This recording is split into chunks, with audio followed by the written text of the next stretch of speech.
Master. Yeah, I've worked him as well. Lots? I mean, I've got to ask. Everyone's thinking I've got to ask. Does God exist? Hit the ropes. Okay.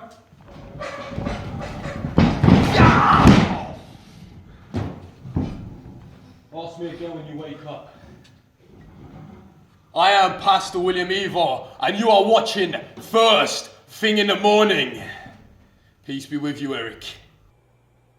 Peace be with you, William. I am Brother Broski, reminding you that your raw reactions first thing in the morning compels you to subscribe.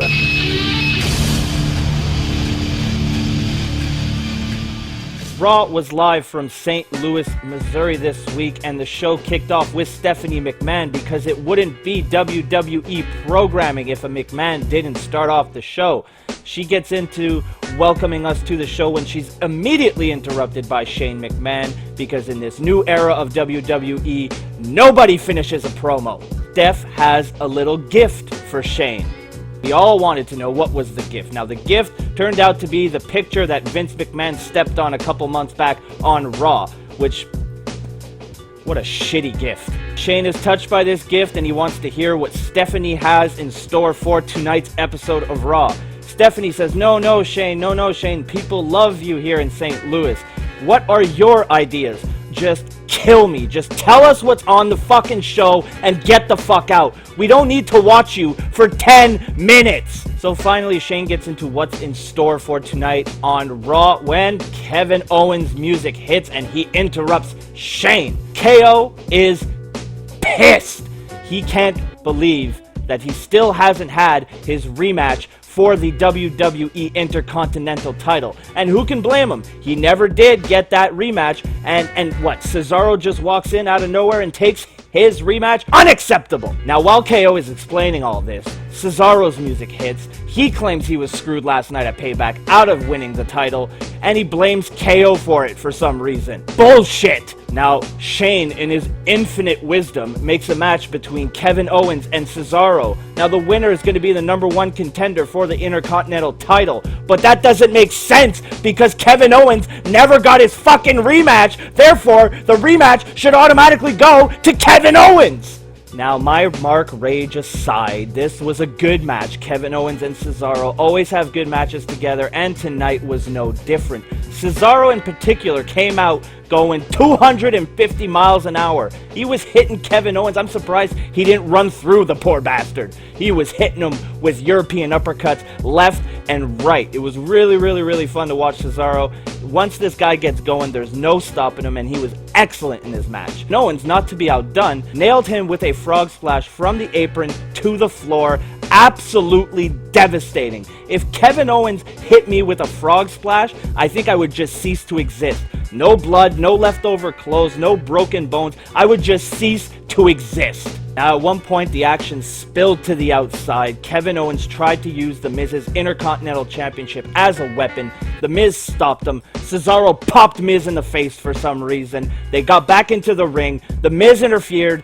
DQ finish. Then, after the match, all three men started going at it when Sami Zayn's music hits and he came running down to the ring trying not to separate his shoulder, and he attacked Kevin Owens. Now, eventually, Sami Zayn cleared the ring of all the garbage and he stood tall holding Kevin Owens' IC title. Backstage now, we have Dean Ambrose, who's waiting for something. He's just standing there not doing anything, and Stephanie McMahon walks up. They go back and forth. Ambrose doesn't buy this new nice Stephanie McMahon, and Steph basically invites herself onto the Ambrose Asylum tonight, so yay, something to look forward to. Alright, next up, we got another backstage segment with R-Truth, Goldust, Fandango, and Tyler Breeze. And honestly, all four men were upstaged by R-Truth's selfie stick, which is a literal stick. Mildly entertaining at best. Still backstage now because, you know, fuck wrestling. We're with AJ and Anderson and Gallows, who are talking about last night's match at Payback between AJ Styles and Roman Reigns. Now, as we all know, AJ will get a rematch at Extreme Rules, and Anderson and Gallows claim that Roman Reigns has no chance. That's what you got of walking out with the title. Roman Reigns overhears this because he totally wasn't just waiting off camera, and he barges in and he's like, "Brah! I'm Superman, I'm Roman Reigns, and you guys are saying bad things about me, and I don't like it." Now, once Roman is done asserting his male dominance in the room, he goes on to say that he respects AJ after their match at Payback last night, but he thinks it's a little weird how Anderson and Gallows seems to think that AJ need their help to win the title.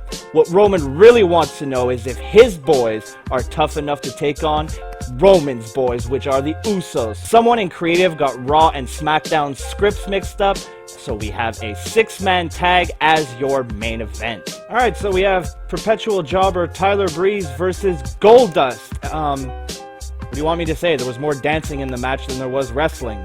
Tyler Breeze wins via roll-up on Goldust. Classic WWE! Up next, the New Day made their way to the ring, so this brother broski got his dance on with the New Day, swinging a couple nuns back at the church, having a good time, everybody eating some bootios. Yeah! Now the New Day thankfully announced that despite almost being beheaded last night at Payback, Enzo Amore is A-OK, he's out of the hospital, he's moving his extremities, and he escaped that, quite frankly, awful bump with nothing more than a mere concussion. So speedy recovery to Enzo. I look forward to his in-ring return. New Day continue having fun and dancing and engaging with the crowd when the Vaudevillains interrupt the mid-promo, because that's the theme. No one finishes promos anymore. That's in the past. Just forget about that. Now they come down to the ring and they call themselves real men. So real that if they were the ones who were beheaded last night, they would have gotten right back up and continued fighting. Realest man in the ER. Ouch. Too soon, guys. Too soon. Alright, then the Dudleys come out. For some reason, they call the Vaudevillains a bunch of carnies, and they say that the whole tournament should be restarted. Since last night's match went to a no contest, there was no clear definitive winner. So, if you follow Dudley logic, they should restart the entire tournament. Big Cass at this point comes out because why the fuck not? Let's just invite everybody out. And he says that Enzo is family to him, and you do not mess with family. Then Cass jumps into the ring and chaos ensues. Now all this nonsense led to an 8-man tag team match. The New Day with Big Cass versus the Dudleys and the Vaudevillains. Now this was a long match. Way too long. I started this match off clean shaven, and when I was done, I looked like this. Now when Big Cass finally got the hot tag, he came into the ring, killed anything that moved, went for the pin, got the 2 count, but Bubba yanked on his leg, breaking the count. Chaos ensued once again. Cass hit the East River Crossing for the win and the end of this incredibly long and not so spectacular match. Becky versus Emma next, and what do you want me to say? It's a feud between 2 chicks who said shit to each other on Twitter. I mean, the match did what it was supposed to do. It was alright, nothing special. One thing though, Becky, you really need to stop doing the awkward hip swivel thing you do. It's awful. It hurts my face when I have to watch it on my television. Just stop it. Just stop doing it. So yeah, Emma, thumb to the eye, hit a Michinoku driver or something. 1, 2, 3. Yeah. Oh god, up next we have Captain Goofball's Comedy Hour. The segment was bullshit. It was Dean Ambrose trying to get under the skin of Stephanie McMahon, which she retaliated by canceling the Ambrose Asylum. Thank you, Stephanie.